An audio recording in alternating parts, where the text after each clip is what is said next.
An balima BJ Media lajɛbagaw fa jamana kɔnɔ ani tunga la an bi aw bɛɛ lajɛlen fo fɛn fɛn bɛ k'i bɛ ka BJ Media filɛ ka sanga ni nin wagati in ye an ka foli bi aw bɛɛ lajɛlen aw denkɛ n'aw balimakɛ Sherif Usman Ahmad Pate Ba bi an bi Ala fo ka Ala waleɲuman dɔn Ala sɔnna k'an karamɔgɔ d'an ma mun yɛrɛ ka temps a sɔrɔli ko nɔgɔn tɛ nka Ala sɔnna an n'a ye ɲɔgɔn sɔrɔ f'a sɔnna a bɛna baro kɛ an ye donc yaasa aw ka émission tɔnɔbɔ a b'aw jija partage fɛ k'a lase a seyɔrɔ an karamɔgɔ salamu alaikum. Wa alaikum salam wa rahmatullahi ta'ala wa barakatuh. Kasira no tɔɔrɔ se debaya basi foyi tɛ alhamdulillah an bɛ foli kɛ kanubagaw ani lamɛnbagaw ani an filɛbagaw Mali kɔnɔ Mali kɔ kan n bɛ bɛɛ lajɛlen fo ni silamɛya foli ye n'o de ye salamu alaikum wa rahmatullahi ta'ala wa barakatuh. Wa alaikum salam wa rahmatullahi ta'ala wa barakatuh. An karamɔgɔ foli ni waleɲuman dɔn tɛmɛnen kɔfɛ an b'a ye bi Mali la surtout Afrique ou diɲɛ yɛrɛ kɔnɔ bana kɛn bɛ ka dankari maaw la n'a kɛn tɛ ka mun ka ɲɛnamaya tiɲɛ a kɛn bɛ ka degun se maaw ma i bɛ se ka kɛ milliardaire ye bi bana dɔn kɛn bɛ k'i ka miliyari nɛgɛ bɔ i la bana suguya ka ca o de kama an y'a ɲini ka gɛrɛ e la jiri yɛrɛ an b'a ye an ka ko caman bɛ taa docteur de fɛ yen an bɛ taa bana caman de jira yen banaw u bɛ furakɛ n'u furakɛra ɲina san wɛrɛ i b'a sɔrɔ a wulila ou n'u furakɛra nin kalo in na i b'a sɔrɔ kalo wɛrɛ a wulila an karamɔgɔ an bɛ fɛ k'a dɔn yala jiri yɛrɛ ye fɛn jumɛn ye jiri. Alhamdulillah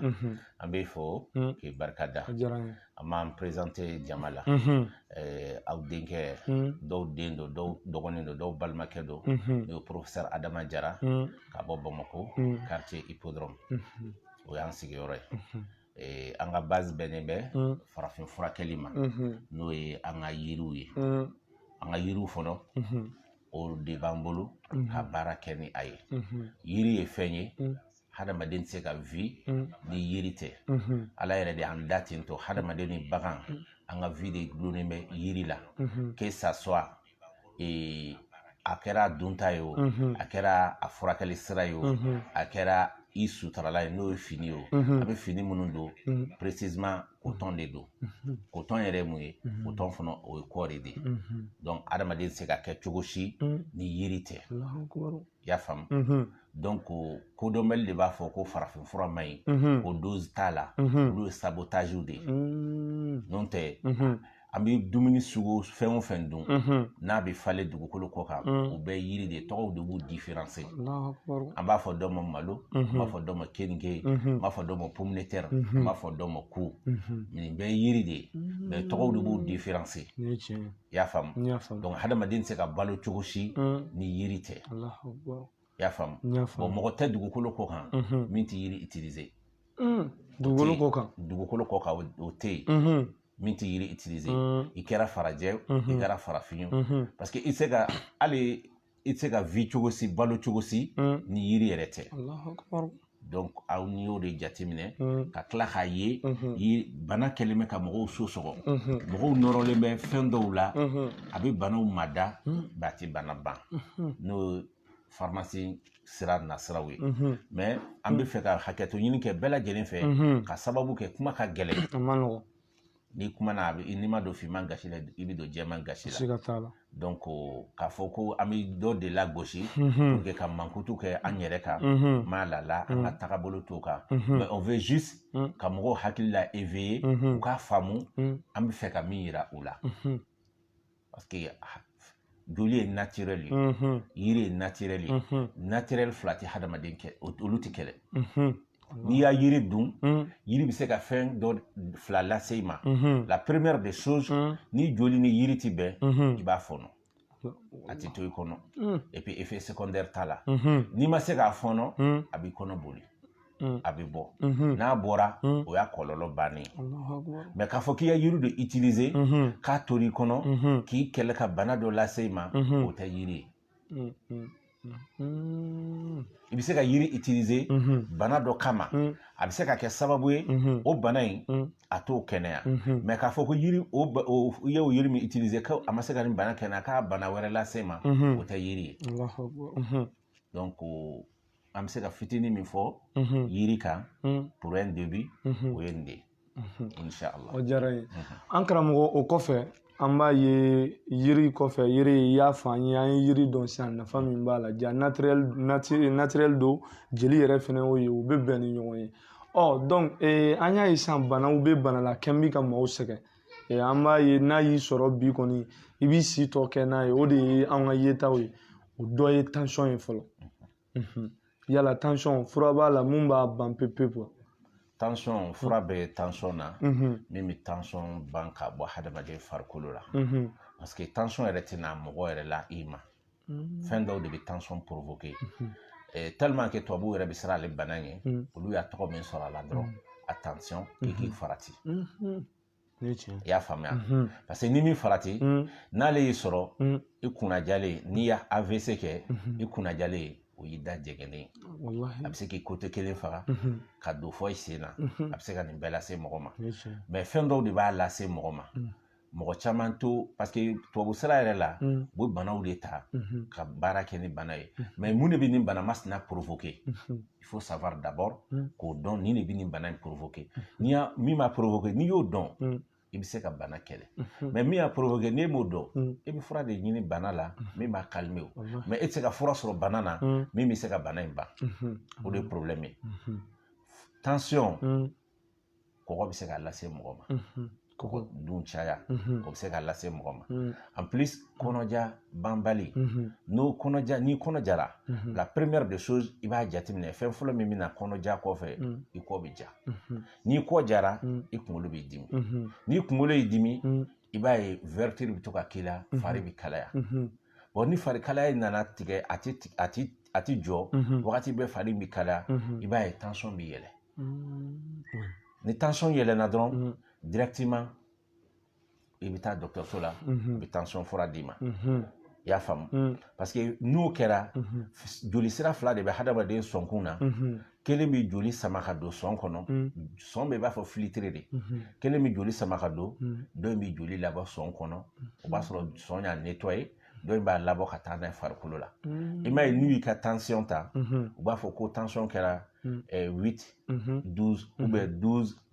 16 i y'a faamu o b'a yira joli sira sanfɛta ani dugumata a bɛ fɔ o de ma systole ani diastole min bɛ joli ladon a bɛ fɔ o de ma systole min b'a labɔ a bɛ fɔ o ma diastole donc olu sira fila sanfɛta in ale de bɛ joli seri à chaque seconde ka taa farikolo la bon n'ale ka joli seri ta fanga bonyana a bɛ se ka seri seconde o seconde donc u bɛ bɛn miniti kelen o miniti kelen siɲɛ 60 ma donc a bɛ se ka yɛlɛ fɔ siɲɛ 90 mais n'a tɛmɛna 90 kan i b'a tigi bɛ AVC kɛ a tigi bɛ bin i y'a faamu donc n'i binna dɔrɔn i b'a ye joli sira dɔ de bɛ taa ci kunkolo kɔnɔ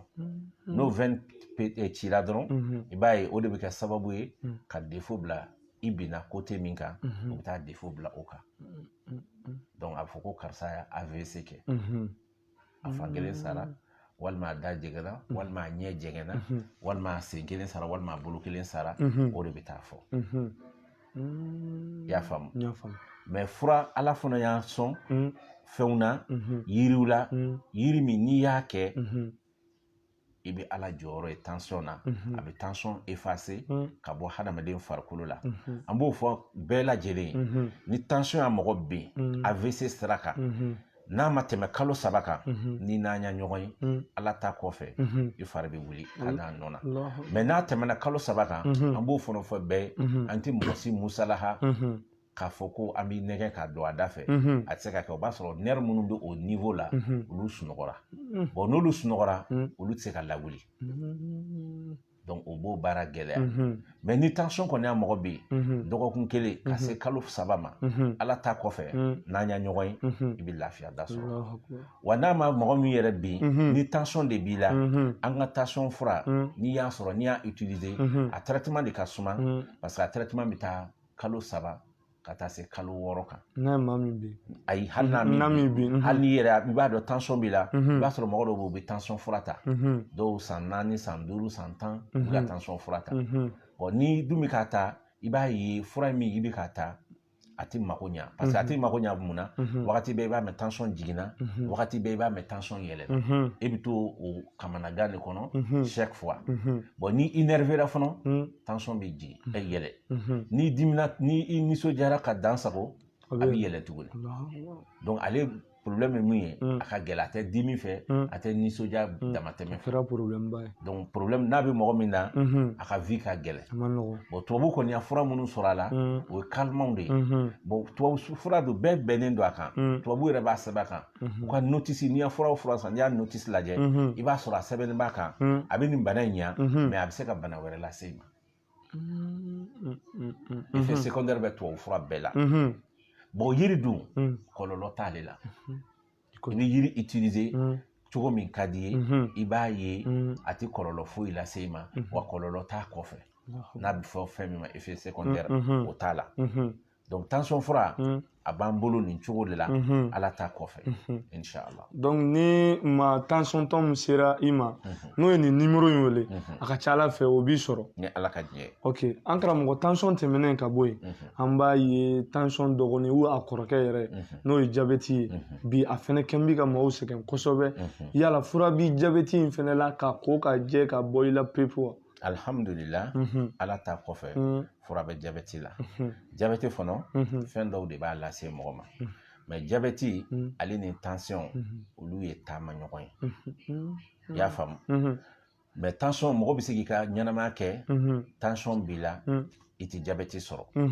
mais n'i kɔni ya jabɛti sɔrɔ ni jabɛti b'i la i mɛnniba ni jabɛti ye o ye san 4 san 5 ye tension b'i la jabɛtitigi tɛ se ka marcher ka tɛmɛ niveau dɔ kan ni tension ma na parce que banaw de bɛ ɲɔgɔn wele hadamaden farikolo la mais ni bana fila ninnu bɛ cɛ ni a bɛ fɔ ninnu ma cɛ ni muso u tɛ taa ka ɲɔgɔn to ni jabɛti y'i minɛ dɔrɔn i sigi ka dilan da tension bɛ na mais i bɛ se ka vie ni tension ye k'a sɔrɔ i ma jabɛti sɔrɔ ale jabɛti yɛrɛ bɛ sɔrɔ fɛn jumɛn fɛ a bɛ sɔrɔ sukarodun caya o bɛ se ka lase mɔgɔ ma en plus i bɛ se k'a sɔrɔ n'a bɛ i mansa dɔ la que ça soit a kɛra i mansa cɛman ye o a kɛra musoman ye o a bɛ sɔrɔ o n'a siraw fɛ bon n'a a sɔrɔla o cogo la e yɛrɛ b'a dɔn cogo di ko jabɛti bɛ n na la première des choses i b'a ye a bɛ ji minɔgɔba bila i la i bɛ ji de bɛ min kosɛbɛ i mana ji min cogo cogo i kan bɛ fiyɛ i b'a fɔ ko i ma ji min i bɛ segin i bɛ ji min en plus a bɛ sugunɛ kɛ caya i la i bɛ sugunɛ kɛ ka caya i bɛ ji min i bɛ sugunɛ kɛ ka caya bon a ji min n'a sugunɛ kɛ suko t'a la tileko t'a la n'i faratila n'i y'o ye dɔrɔn n'i ka kegun i bɛ kɔn i bɛ taa dɔgɔtɔrɔso la min ka surun i la olu bɛ se k'i tester k'i la k'a dɔn jabɛti de b'i la donc u bɛ se ka consigne hali ni fura ma d'i ma ladilikan dɔw bɛ sira furakɛli kɔnɔna na n'o fɔr'i ye n'i sera k'olu labato a kɛra cogo o cogo i ka jabɛti taux dɔ bɛ bɔ a la i y'a faamuya ale fana ye bana ye a fana bɛ se ka mɔgɔ bila ka taa koma na i n'a fɔ a bɛ se ka ni joli bɔr'i la jabɛti tɔ la a kɛnɛya man di parce que ni joli bɔra jabɛti tɔ la dɔgɔtɔrɔ sira fɛ ni a ma kɛ gɛrisigɛdiya ye i b'a ye ji de bɛ bɔ joli in da fɛ ji de bɛna joli in da la donc a bɛ logo wagati bɛɛ ni u nana pansement kɛ i b'a wagati bɛɛ u bɛ dɔ tigɛ ka bɔ sogobu la k'a ko k'a jɛ ka pansement k'a la bon u bɛ t'o tigɛli de la fo a bɛ taa bila kolo kan n'a bilara kolo la u b'a fɔ ko ko i ka joli infectera fo ka nin yɔrɔ masina tigɛ k'a sɔrɔ yiri bɛ yen min bɛ se k'a to joli da bɛ ja ji bɛ ja joli bɛ kɛnɛya k'a sɔrɔ a ma kɛ ni o yɔrɔ tigɛli yiri b'o kɛ bon an ka jabɛti fura ala ta kɔfɛ i kɛra i bɛ jabɛti comprimé a furakisɛ de ta wa que ça soit i b'a insuline de kɛ wa ni n'an sera ka ɲɔgɔn sɔrɔ a kɛra durée mana mɛn cogo o cogo i mana mɛn k'a kɛra hali san 10 ni kɔ n'i y'a fura daminɛ an b'a traitement d'i ma k'a kɛ cogo f'i ye i b'a ye i bɛ fura in bila dɔɔni dɔɔni n'i bɛ insuline de kɛ i bɛ insuline bila dɔɔni dɔɔni n'i bɛ comprimé yɛrɛ de ta a fana bila cogo bɛ f'i ye c'est pas k'a fɔ k'i y'a fura ta k'a bɛ sin k'a f'i ɲɛna k'i ka girin ka tubabu fura bila o ti kɛ ten bamananw ka kuma mɔgɔ b'i tigɛ bɔ kunnatɔ tigɛ k'a sɔrɔ i ma tufa ka bɔ a tigɛ donc baara in bɛ kɛ ni hakili ye nin cogo la et puis dose de b'an ka furaw la parce que u b'o de fɔ mɔgɔ kalanbagaw ninnu ye adamaden minɛnan ye fɛn fila de a tulo n'a ɲɛ donc tubabu y'o de dɔn ka digi anw kan ni nin fɛn masinaw ye telew ni arajow i y'a faamu donc ni jabɛti nana nin position na a kɛra cogo o cogo que ça soit a kɛra joli de bɔr'i la o que ça soit a kɛra a ma joli bɔ i la o i bɛ jabɛti insuline de kɛ o i b'a comprimé de ta o an ka fura sɔrɔlen kɔfɛ a ka ca Ala fɛ jabɛti bɛ effacer a fana traitement de b'an bolo an b'a di mɔgɔw ma mais ale traitement ka ca ni tension fana traitement ye parce que ale tension bɛ taa 7 à 8 mois i y'a faamuya mais quant à nous o fana bɛɛ ka nɔgɔ i ma parce que ninnu ye fura ye minnu b'a bɔ i joli de la i sen bɔ a fura tali la bon ni tubabu sira fɛ i b'a fura ninnu continuer fo ka taa se Ala ka wele bɛ se ma dati t'o la o wa furadenninw tɛ et puis effet secondaire b'a bɛɛ la i bi a fɛn o fɛn ta a bɛ kɔlɔlɔ de b'a kɔfɛ jabɛti fura filɛ a bɛ rein ko problème se mɔgɔ ma a bɛ jouer hadamaden rein kan a bɛ jouer hadamaden biɲɛ kan tension fura ale bɛ jouer dusukun kan i b'a ye n'i mɛnna ale kan i b'a ye dusukun kan a bɛ fɔ min ma palpitation o bɛ teliya dusukun ka taa ni ka segin bɛ teliya donc kɔlɔlɔ bɛ fura ninnu bɛɛ la bon Ala ta dun kɔfɛ yiri kɔlɔlɔ foyi t'ale la n y'o de fɔ kuma daminɛ na i bɛ se ka yiri utiliser i y'a ta bana min kama a bɛ se ka kɛ a m'o ɲa parce que mɔgɔw fari lankari tɛ kelen ye mais k'a fɔ k'a bɛ kɔlɔlɔ wɛrɛ de lase i ma o ti kɛ Ala ta kɔfɛ inshallah o diyara ye an karamɔgɔ jabɛti tɛmɛnen kɔfɛ an bɛ bana dɔ mɛn an b'a fɔ a ma ko sugunɛ bana a tubabukan bɛ yen bon an b'a ye dɔgɔtɔrɔso la n'i taara a caman y'a mɔgɔ ye a bɛɛ ye opération de yala jiri bɛ se ka maa kisi opération ma a la jiri bɛ se ka maa furakɛ ni nin bana fasugu bɛ mɔgɔ min na awɔ Ala ta kɔfɛ i filɛ ka sugunɛ bana min fɔ u b'a fɔ a ma ko cɛkɔrɔba bana parce que ale bɛna mɔgɔw la âge dɔw de la bon ale tɛna âge bɛɛ la bana fana don a bɛ cɛ de minɛ a tɛ muso minɛ i y'a faamu a bɛ cɛ de sɔrɔ a tɛ muso sɔrɔ wa a tɛna hadamaden na cɛ la wagati bɛɛ f'i ka don âge dɔw de kɔnɔ k'a daminɛ san 40 ka taa se fɔ san 100 ma a bɛ na olu kɔnɔna na mais k'a daminɛ san 1 na ka taa se san 35 ma ale problème tɛ créer cɛmannin na bon ale fana très généralement fɛn dɔw de ka teli k'ale lase mɔgɔ ma u b'a wele ko prostate ale fana qualité fila don prostate incontinue ani prostate infectée ni qualité fila don bon fɛn dɔw de b'a lase mɔgɔ ma mɔgɔ caman ka base o ye anw fɛ yan o ye jumɛn ye a ka ca chauffeur ani tailleur ani animateur ani karamɔgɔw yɛrɛ i y'a faamu o ye mun ye mɔgɔw de bɛ to ka sugunɛ mara ni sugunɛkɛ nana i b'a ye u bɛ sugunɛ bloqué n bɛ ci dɔ la i jɔ n ka tila o la n tila o la n bɛ taa sugunɛ kɛ i b'a mɛn chauffeur kɛ de da la ni n sera nin poste la n bɛ sugunɛ kɛ mais kilomètre joli bɛ ni poste cɛ e t'o jate ta e kɔni ɲɛ b'a la dɔrɔn n bɛ fɛ ka taa poste la ni n sera poste la yanni ka poste arranger n bɛ ka sugunɛ kɛ donc e bɛ to a bɛ komi mobili frein de e bɛ sen da frein kan mobili frein kan mobili bɛ jɔ i bɛ fɛn fana pincer i sen da sugunɛ frein kan sugunɛ bɛ jɔ et puis généralement f'i si bɛna kɔrɔbaya e b'o o rythme na frein bɛ magaya de donc n'i nana âge dɔw sɔrɔ i b'a ye e bɛ sugunɛ minɛ a tɛ sɔn minɛni ma sugunɛ bɛ na e la dɔrɔn n'i mi teliya ka taa kɛ kuma dɔw la a b'a fɔ k'a bɛ tila i la walima a bɛ na sugunɛ bloqué se dɔw ma i b'a sɔrɔ sugunɛ tɛ sɔrɔ au début n'i taara ɲɛgɛn na i bɛ se ka seconde 2 3 kɛ i bɛ ka sugunɛ ɲini i bɛ tɔntɔn ka sugunɛ ɲini i bɛ to de la sugunɛ bɛ na a bɛ bɔ seconde 2 ni 3 la f'a bɛ na kɛ seconde 5 seconde 10 ye a bɛ to de la f'a bɛ bloqué n'a dun bloquera n'i taara dɔgɔtɔrɔso la fura wɛrɛ t'a la u bɛ sɔn de don i la n'u y'a pour que ka sugunɛ sɔrɔ teliya la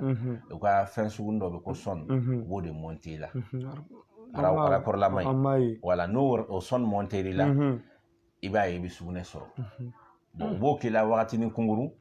ni o bɔra n'a ma ɲɛ u bɛ fura dɔw sɛbɛn kun n'o ma ɲɛ fura wɛrɛ t'a la u bɛ na ni opération ye bon n'a kɛra sugunɛ caya fɔlɔ ye i bɛ sugunɛ caya ale sugunɛ bɛ caya sufɛ de très généralement ka caya sufɛ i b'a sɔrɔ i bɛ se ka siɲɛ 4 siɲɛ 3 ka taa se siɲɛ 5 ma i b'o kɛ ɲɛgɛn na ale sugunɛ kɔni ni diabète tɛ kelen parce que ale bɛ na sufɛ diabète dun ta bɛ na wagati permanemment à chaque moment diabète ta bɛ na o la donc ni i y'a prostate ta bɛ na sufɛ i b'a dɔn nin de ye prostate ye i y'a faamu a bɛ dɔn n'o de a bɛ dɔn n'o de donc directement n'i taara n'ale fana sugunɛ caya in ye dɔgɔtɔrɔso la o sɔnni kelen de don i la ni o sera n'o bɔra n'o fana sera k'a nɔgɔya o don n'o ma se k'a nɔgɔya i bɛna ye a bɛna taa laban opération ma a opération dun yan'a ka kɛ dɔgɔtɔrɔ yɛrɛ b'a f'i ye risque b'a la ni bɛ se ka to a la hadamaden ni bɛ se ka to a opération na a filanan a bɛ se ka mɔgɔ yɛrɛ bɔ cɛya la a sabanan a réussite yɛrɛ man ca n'u misali n'u y'a 10 opéra n'u y'a prostate mɔgɔ 10 opéré i b'a sɔrɔ 3 ou bien 4 de bɛ réussir a tɔ 6 ou bien 7 ba olu ti ɲɛ o risque bon alors que ala y'a laja a fura bɛ yiri la i ti opéré que ça soit i tɛ sugunɛ sɔrɔ o que ça soit sugunɛ de bɛ na f'a bɛ tila i la o ni i y'a yiri sɔrɔ ka utiliser yiri bɛ min de yiri jiman de don i b'a min i b'a ye a b'i ka sugunɛ régulariser ani yiri wɛrɛ bɛ yen a bɛ di k'a bɔ dɔgɔkun 1 na ka taa se dɔgɔkun 2 la i b'a ye ka prostate banna ala ta kɔfɛ a tɛ opéré a tɛ trace bila a tɛ nɔ foyi bila i la a kɛra un continu o a kɛra dɔ in ye o i kɔni b'a ye i ka prostate sugu o sugu n'a ɲɔgɔn ye ala ta kɔfɛ a bɛ kɛnɛya inshallah an b'a fɔ an lamɛnbagaw an'an lajɛbagaw ye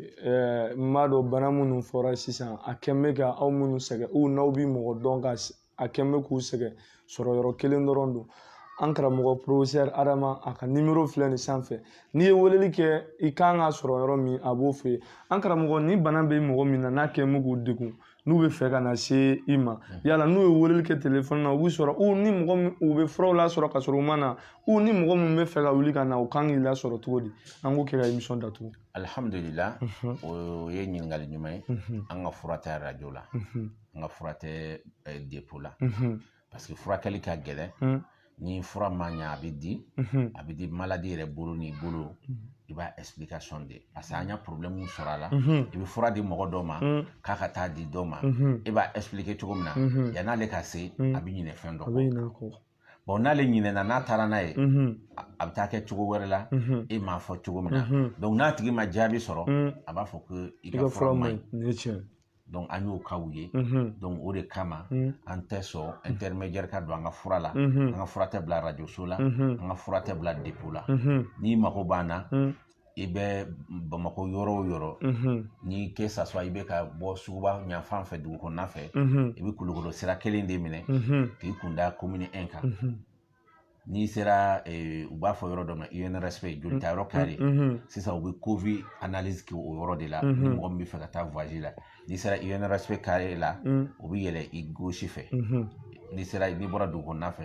ka Kulukoro sira minɛ n'i mana ɲininkali kɛ ko UNRSP jolita yɔrɔ n'i sera i bɛ yɛlɛ gauche fɛ n'i yɛlɛ ni gauche fɛ i bɛ goudron kelen de minɛ ka yɛlɛ i bɛ don hippodrome kɔnɔ n'i donna hippodrome kɔnɔ i bɛ taa mètre 800 i bɛ na se fe ma